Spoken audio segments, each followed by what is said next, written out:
Hill, let's get into this. Obviously, the biggest issues in the state are environmental and economic. How is it that they don't have clean water when they live in the middle of all the clean water? But it's not just, I mean, obviously Flint is the eye of the hurricane, but there is a huge issue with the paper mill situation in Kalamazoo, another super blue area. But it's everywhere. It's Flint, it's Detroit, it's Saginaw. There are so because it's working class people. Yeah, so many of those blue collar cities are having these immense economic and environmental problems, and it's been that way for a very long time. And both parties are complacent in the plight that the people are suffering through right now. What do you intend to do as a U.S. Senator to change those fortunes for the people in those cities should you become the next senator from Michigan? Well, great question. So a couple different things. You know, I want to be the 51st vote to end the filibuster. And so if we're really going to get big things done, if we're going to codify women's reproductive health and freedom, if we're going to pass the John Lewis Voting Rights and Advancement Act, if we're going to pass the PRO Act, protecting unions and the ability to organize, if we're going to get these big things done, we're going to have to get that done. And in the context of the Senate and the makeup of the Senate, in a 50-50 context, I think that there is a lot of opportunity to work with folks to respect what they want to get done, and if they respect the things that I want to get done. Certainly, for me, the environment is massive. So you mentioned the Kalamazoo, Flint. You can't forget about Benton Harbor had lead issues. There's a push to try to expand Camp Grayling, which is a base here that's surrounded by a hunting preserve. They want to push into that, but it's been a PFAS polluter for years, hasn't cleaned up its PFAS. And so these are real fights. And unless we elect people, just like I am not going to rubber stamp military expansion. That's not what I'm going to do. And just because the Pentagon comes and says we want to expand Camp Grayling, it's it's just a hunting preserve around it. No. Let's have Camp Grayling make sure they clean up PFAS that's been polluting the groundwater. That's a forever chemical for years. You know, we're 49th out of 50th in growth. We lose a congressional district in Michigan every 10 years. You know, I drive to get home to my house in Detroit. I get off I-75. I come to a street called Oakland. This is in the north end of Detroit. I get to the corner of Oakland and Owen, and I almost break down crying every day because to the left of me is a bombed out, burnt out building. Across the street is a vacant lot. To the right of me there's a building that says Eli's Produce in faded letters. And there's a tree growing up through that building. Then across the street, of course, there's a brand new liquor store. If you're on Snap, the only thing you can buy are Funyuns, Faygo, or Verner's through 3 inches of plexiglass, and we're collectively acting like this is okay. And you can't find any fresh produce for 3-4 miles around in this community, and we're acting like that's okay. Yet at the same time, we have farmers here in Michigan, not but about an hour and a half from here, that are looking to sell what they make, right?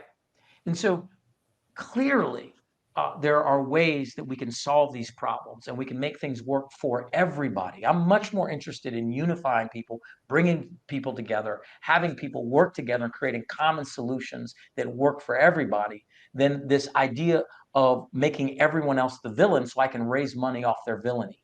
You know, and that's another reason why, you know, I'm an ardent campaign finance reform supporter, want to get rid of Citizens United, another reason why we have to end the filibuster.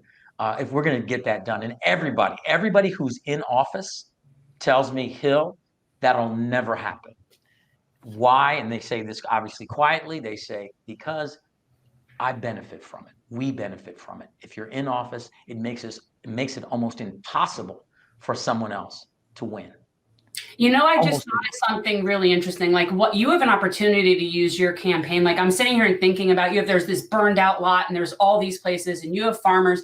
You should use your platform and your campaign to connect the farmers with local volunteers in the cities, and those places that are just abandoned could be totally good community gardens.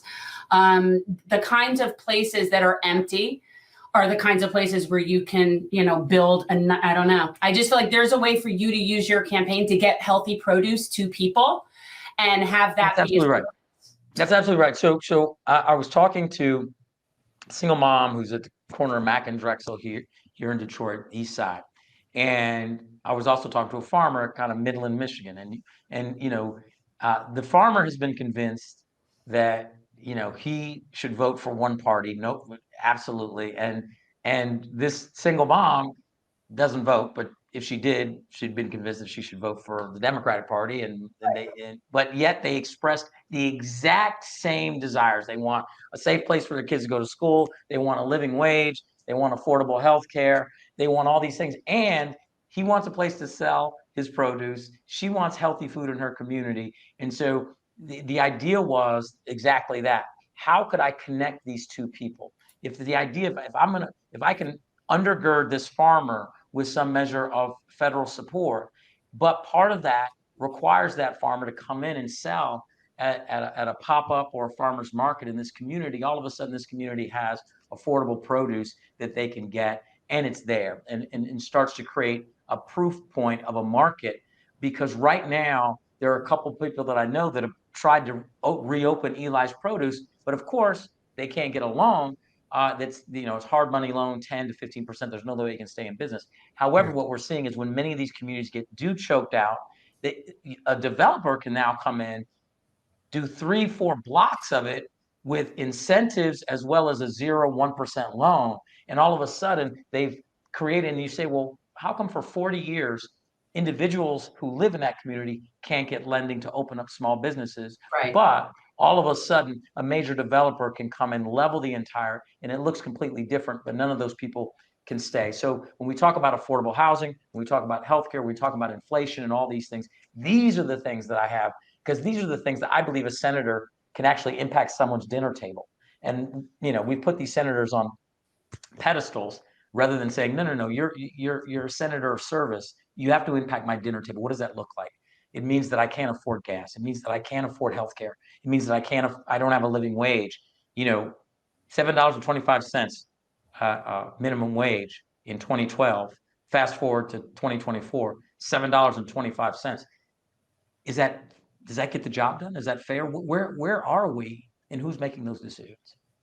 That's an excellent point. And then the other issue, of course, is you have sort of a unique opportunity because Michigan is an open primary state. So you can appeal to basically any and all voters that are in the state. How luxurious. Yeah, really. Well, we don't have that in Florida. How luxurious. Florida's close by. Yes, but let me just say this. You once you walk in there, you can't cross vote. So you're right. Yeah. Since we're going to be at the, you pick a slate at the ballot. You pick a ballot, right? Right, you pick a ballot. Right. So this Senate seat will be at the top of those ballots, and either you flip over to the Republican side and you vote for the Republicans, or you flip over. So yes, I'm working as hard as I can to appeal to every voter to go on and pull a Democratic primary ballot when it comes August 6th. I'm embarrassed to say I've never been to Michigan. Really? I've been to the airport in Detroit, which it doesn't count. So that's why I'm not counting it. I have a plan. Listen, you're welcome to come. We can do you can do your show from here. It could be a live, on the ground, generational change in Michigan. I plan on circumnavigating Lake Michigan. I've already done Lake Ontario, and so I have this thought. So I will eventually. That's one of my plans, and I very much want to go to the Dingleweeds. So because I know how pretty it is there, and So I've never. And Debbie Dingell is a great congresswoman. So really, actually, she is. And I would add, it's funny bringing that up. Obviously, we're not in the business of bashing opponents or candidates. There's no point to it. But there obviously is. There's a deep concern that I've noticed, particularly in the Democratic Party, even more so than the Republican Party, the last few years. One, if not what you would call chosen candidate of the establishment, has very deep ties to the military-industrial complex, and that is a very big problem. Whether you've been involved with the CIA or whatever it is that you do, that's not an anomaly. This seems to be something that's been happening quite frequently with the Democratic Party. And that's his primary opponent you're talking One of. I can't say for all of them. We know who, he knows who I'm talking about. We're not going to mention the name. No. But the point is, I think that there is a huge problem with not addressing the fact that we have an over-militarized domestic and foreign policy. And by perpetuating that narrative and continuing this idea that, more bars, more walls, more guns, if you will, is going to solve the problem, it's not. You're not going to solve the problems of Detroit by putting more cops on the beat. They're not going to solve that problem in Flint either. If this isn't to focus on the economic plight of working people, then there is no point. But I do think that there is a great cause for concern because of the fact that that's been happening. How do you see it in regards to the way that the Democratic Party has shifted in a way that needs to be brought back to its roots, if you will, of the FDR and JFK days?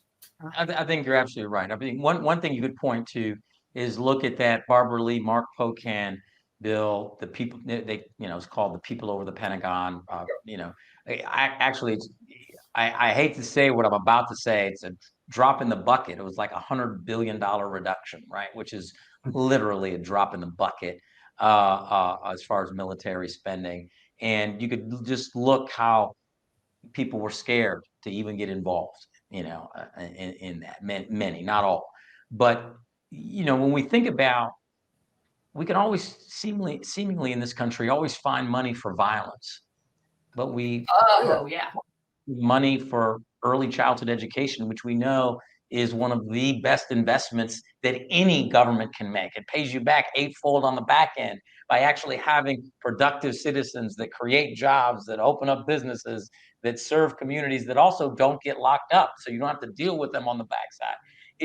There's so many more efficiencies and efficient ways to spend. And remember, what we often forget, and I don't hear enough politicians talking about, it's the people's money. That $6.2 trillion federal annual budget is not the government's money. It's the people's money. And so therefore, they're being bad fiduciaries of the people's money because they're not spending it in support of the people. And so let's go to the fact that, in U.S. Congress, you can insider trade. And if you look and peel back the onion again about how many congressional members hold military stock. And so if you're able to know that you're about to do a massive appropriations and Boeing or Lockheed, or Raytheon, or you name it, is going to be the beneficiary. And then as soon as you walk out of that meeting, you can buy Boeing, Raytheon, Lockheed stock. Does that not suggest that there are problematic incentives there? Using other people's money to pump a company that you can then personally benefit from? Come on. Thanks for watching. If you want to support our mission to transform politics into service, please like this video, subscribe, follow us on social media, and consider joining our Patreon, where you'll get early access to our interviews as well as other exclusive content. Links are in the description. Peace out.